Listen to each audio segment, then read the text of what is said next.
उस रात मैं पापा के कमरे में गई, लेकिन मुझे क्या पता था कि पापा के पास इतना बड़ा डंडा है। सब कुछ अच्छे से बताने वाली हूँ दोस्तों इस वीडियो में। मेरा नाम रेखा है, मैं 20 साल की हूँ। मैं एक छोटे से शहर में रहती हूँ। मेरी बहुत ही छोटी सी फैमिली है। मेरी माँ एक हाउसवाइफ थी, लेकिन माँ कुछ ही समय पहले इस दुनिया को छोड़कर चली गई। अब घर में सिर्फ मैं और मेरे पापा ही बचे। मेरी माँ के जाने के बाद मैं बहुत अकेली हो गई। मेरी माँ मुझसे बहुत प्यार करती थी। मेरे पापा भी मुझसे बहुत प्यार करते हैं, लेकिन वह मेरी मम्मी के बिना बहुत अकेलापन महसूस करने लगे थे, क्योंकि मेरे मम्मी मेरे पापा की हर ज़रूरत पूरा करती थी। और मम्मी पापा कभी झगड़ते नहीं थे, बल्कि बहुत ही प्यार से रहते थे, एक सच्चे दोस्त की तरह। लेकिन मम्मी के जाने के बाद अब पापा मम्मी के बिना अधूरे से हो गए थे, और मैं उनकी यह ज़रूरत चाह के भी पूरा नहीं कर पा रही थी। लेकिन मैं जानती थी पापा का मेरे सिवा इस दुनिया में कोई नहीं है।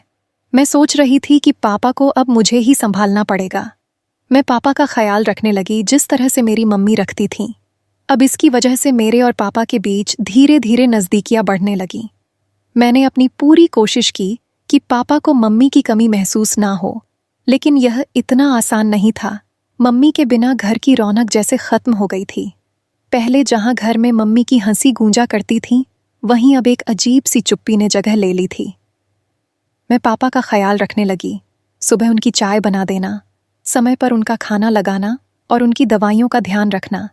लेकिन मैं जानती थी कि यह सब करके भी मैं उनकी उस भावनात्मक कमी को पूरा नहीं कर सकती जो मम्मी के जाने से आई थी। पापा अक्सर देर तक चुपचाप बैठे रहते, कभी मम्मी की तस्वीर को देखते तो कभी पुरानी अलमारी से उनकी चीज़ें निकालकर घंटों उन्हें निहारते रहते। मैंने देखा कि उनकी आंखें हमेशा भीगी भीगी सी रहती थीं, लेकिन वह मेरे सामने कभी रोते नहीं थे।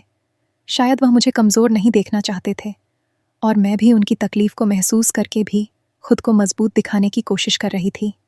पापा ने मेरी ओर देखा। उनकी आंखों में एक गहरी उदासी थी। उन्होंने हल्की मुस्कान दी और मेरा सिर सहलाते हुए बोले, रेखा, तू मेरी कितनी परवाह करती है, लेकिन कुछ रिश्तों की जगह कोई नहीं ले सकता। उनकी यह बात सुनकर मैं समझ गई कि मैं चाहे जितनी भी कोशिश कर लूं, मैं मम्मी की कमी पूरी नहीं कर सकती। लेकिन एक दिन कुछ ऐसा हुआ जिससे मेरी यह सोच बदल गई। मैं इतना कर सकती थी कि पापा को महसूस ना होने दूं कि वह अकेले हैं। मैंने धीरे धीरे पापा से बातें करना शुरू किया। हर रोज़ उनके साथ बैठकर पुराने किस्से सुनती और उन्हें हंसाने की कोशिश करती। फिर एक दिन मैंने कुछ ऐसा किया जिससे पापा की ज़िंदगी में खुशी लौट आई। एक दिन जब पापा बाथरूम में नहा रहा थे, तो मैंने देखा उनका तौलिया बाहर ही था। तभी उन्होंने मुझे आवाज़ दी, बेटा, मेरा तौलिया दे दो, मैं बाहर ही भूल गया शायद। तब मैंने तौलिया उठाया और लेकर गई। पापा ने हल्का सा दरवाज़ा खोलकर हाथ बाहर निकाला जिससे वह तौलिया ले सके, लेकिन मैंने उनको तौलिया देने की जगह उनका हाथ पकड़ लिया और अब दरवाज़ा पूरी तरह खुल चुका था। इसके बाद दोस्तों जो हुआ मैं क्या ही बताऊं। मैंने देखा पापा के पास बहुत बड़ा डंडा था। कमेंट में पार्ट 2 लिख दीजिए, जिसके बाद मैं आगे जो हुआ वह पूरे विस्तार से अगले वीडियो में बताऊंगी। तो आने वाली वीडियो देखने के लिए इस वीडियो को लाइक करके इस चैनल को सब्सक्राइब कर लीजिए, ताकि आप इस वीडियो का पार्ट 2 मिस ना कर पाएं। मैं फिर मिलूंगी नेक्स्ट वीडियो में।